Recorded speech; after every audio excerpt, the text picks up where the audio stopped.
니체는 다섯 번째 유행의 사람을 인생을 구석구석까지 맛보며 살아가는 사람이라고 표현했습니다.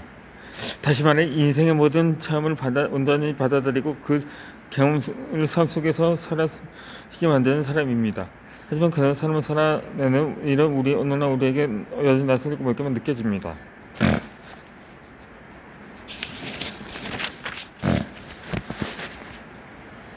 우리는 삶에 대해 그만큼 절실하지 못합니다.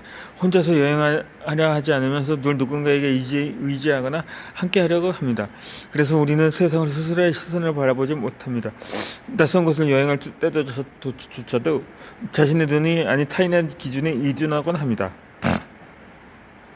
이처럼 타인의 시선과 기준에 기대어 살아가면서도 우리는 스스로 모든 선택을 자유롭게 하고 있다고 믿습니다.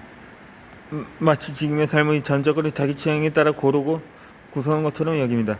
하지만 우리가 삶을 어저께 보면 누군가에게 액션 보이기 위한 선택일 뿐입니다.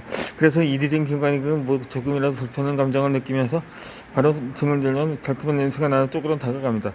마치 기분 좋은 체험을 노릴 권리를 가지고 있다는 뜻이 그러나 그가 케이크 위에 딸기만 집어먹고 이게 딸기 케이크가 전부라고 말하는 것과 같습니다. 그렇게 인생을 여행한다고 보기 어렵습니다.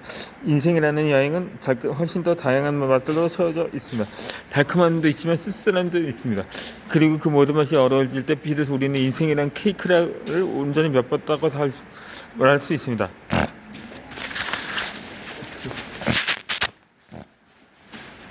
체험과 경험은 그저 그뿐인 기념으로 간직한다면 결국 인생은 정해진 일상이 반복으로 흘러가고 합니다. 무엇을 하든 왜 그것을 삶에 녹여내고 자신들 활동이라는 말로 이 인생에서 책을 쓰는 최고의 여행입니다. 방랑자와 그 그림자라는 저서의 내용입니다.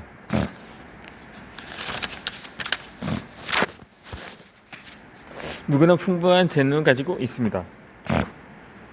중독성도 없고 오히려 어렵고 귀찮은 부분이 더 크게 차지하는 일임에도 불구하고 다른 모든 일을 두고서라도 하고 싶다는 마음이 든다면 그리고 막상 시작하면 식사 시간이 져서 잊을만큼 깊이 몰입하게 된다면 그건 바로 그 일에 대한 재능이 있다는 명백한 증거입니다.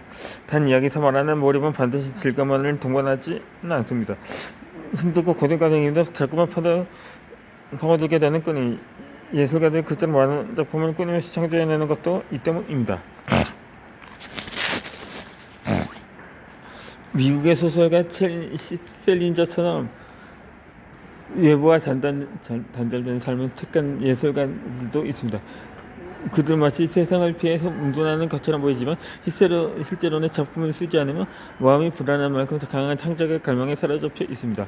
이런 사람들은 소위 말하면 워커홀릭과 비슷하지만 일에 의존하는 것도 아니고 스스로 일을 잃는 것도 아닙니다. 그저 그 일이 좋아서 그걸 해야만 나 자신으로서 존재할 수 있다는 감각을 느껴서일 뿐입니다. 또 다른 형태의 자는 전혀 다른 방식으로 드러납니다. 처음에는 의지도 흥미도 없었지만 단지 우연히 혹은 검성 필요에 의해 시작하는 일이 어느 순간 큰 몰입의 재생을 바뀌는 경우입니다. 이런 사람들은 시간이 흐르면 점차 장인 혹은 그 분야의 전문가로 불리게 됩니다. 세상은 눈에 띄는 성공이나 갑작스러운 불을 이룬 사람들을 전문가라고 시켜 세우지만 세상의 모습을 드러내지 않은 전문가들도 적지 않습니다. 그들의 기술은 이 돈으로는 정리할 수 없고 누구든 흉내낼 수 있는 것도 아닙니다. 오직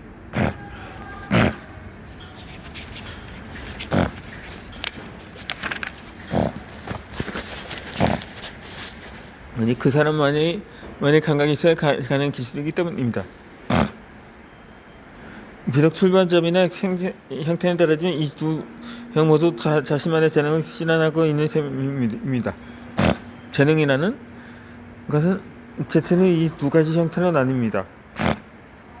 그리고 누구든 이 중 하나의 방식으로 자신의 재능을 발휘하게 됩니다.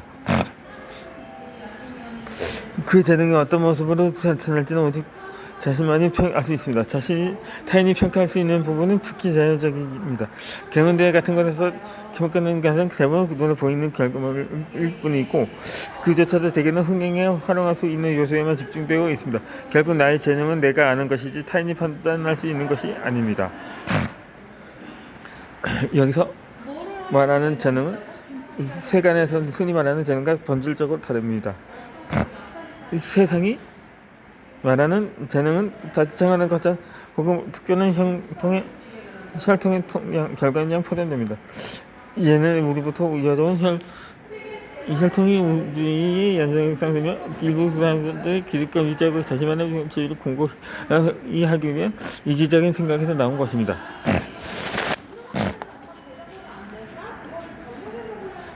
결국 그분이 말하면 핏줄의 재능은 허구 불가합니다. 그마치 사실인 것처럼 말하고 세상 사람들을 믿으면 그들의 사업은 언제까지 선천들을까 말입니다. 그래서 사람이 이해 속에 드는 혈통이나 유전을 동일시합니다. 하지만 그런 생각을 말로 자기 재능은 가능성을 가진 가장 위험한 사고방식인 것을 알아야 합니다. 타고난 재능이 없다고 해서 실망할 필요는 없습니다. 재능이 없다고 생각하면 배우면 됩니다. 이 아침놀이라는 저서의 본문입니다.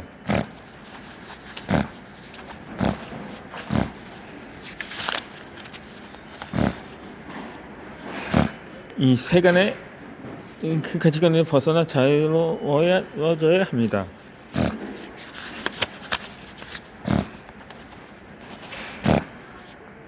세상을 따를지 말지는 내가 결정합니다. 이 사람은 누구나 자신이 좋아하고 원하는 것의 가치를 더 높이 평가하는 경향이 있습니다.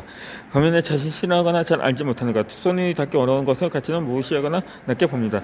그런데 좋아하는 것이나 갖고 싶은 것은 시간이 지나면서 계속 바뀝니다. 따라서 그에 따라 개인의 가치관도 바뀔 수 없습니다. 바뀔 수밖에 없습니다. 우리는 흔히 나의 가치관을 말하지만 그 가치관은 결국 고정된 것이 아닙니다. 마치 모래 위에 박아놓은 것처럼 쉽게 흔들립니다.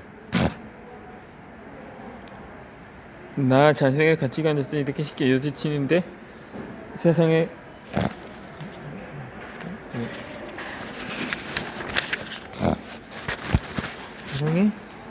사람들이 가치관 더 말할 것도 없습니다. 그것들 역시 느슨하고 늘 바람에 나밖에 흔들고 있습니다. 왜냐하면 세상이란 곧 무수한 나들의 집합이기 때문입니다. 그리고 그 세상은 과거에 내가 쌓인 가을가이기도 합니다. 오늘날 우리가 살아가는 세상은 다양한 집단의 가치와 신념이 얽혀 만든다는 복잡한 구조물입니다. 이를 지탱하는 힘은 시대마다 달라지는 정치나 사상, 법률, 거기서 파생된 윤리와 도덕, 그리고 지금의 상식이라 불리는 기준들입니다. 여기서 무관심과 부부와 수정이 좋아지면서 있어가 수상적인 형태의 세상이 완성됩니다. 이렇게 형성된 세상을 미디어의 학사에 반복적으로 비치고 우리는 그것을 어느 순간부터 당연히 받아들이게 됩니다. 그러나 이 세상을 아무런 비판 없이 따르다 보면 자신도 모르게 대중 속에 묻혀버립니다. 개인의 생각과 목소리는 점점 심해지고 어느 순간 스스로 생각과 동일한 존재가 되어버립니다. 반대로 세상에 노골적으로 반발하면 무시당하거나 배척당할 뿐입니다. 그래서 우리에게 필요한 건 세상 속에서 세상과 다르게 살아가기입니다. 겉으로는 세상의 뭐고 이런 것처럼 보이지만 속으로는 간섭이나 속내도 따르지 않는 사람, 특히 이 자신의 생활에서 부럽게 살아가는 태도가 중요합니다. 일본의 야쿠자들은 이 세상을 사바라고 부릅니다. 이는 신스크리트어의 사에서 유래된 말로 고통을 사고 살아가는 인의 세계를 뜻합니다. 그 고통은 주로 인간관계나 이해 득실, 사회적 곤란에서 비롯됩니다.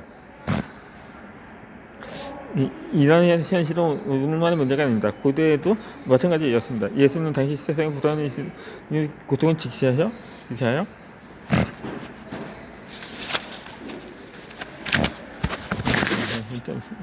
그걸 분하여 조금씩 비판해야 된다. 그는 이 세상 오래가지 않습니다. 곧 쇠퇴할 것이라고 이렇게 말하면 기존의 가치관의 붕괴를 권고했습니다. 하지만 그가 말한 세상이 사라진다는 의미는 문자 그들의 멸망이 아닙니다. 그것은 지금 이 세상의 가치관은 언젠가 반드시 새로운 가치관으로 바뀔 거라는 뜻입니다. 그리고 그 변화를 이끄는 건 다름이 아니라 지금 이 시대에 살아가는 우리입니다. 개인의 사고와 태도, 삶의 방식이 모여서 다음 시대의 방향을 결정짓습니다.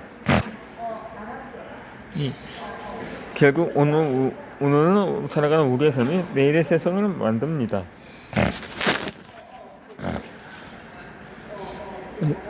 그래서 세간 속에서 세간 뛰어넘지 마 살아라. 무엇보다 먼저 나의 마음과 가정의 입장에 있을 때를 말해야 한다. 그게 가능해지면 세상의 흐름이나 시대의 유행에 쉽게 흔들리지 않게 된다. 그리고 확고한 자아를 바탕으로 강인한 삶을 살아갈 수 있게 된다. 선악을 넘어서라는 더소의 본문 내용입니다.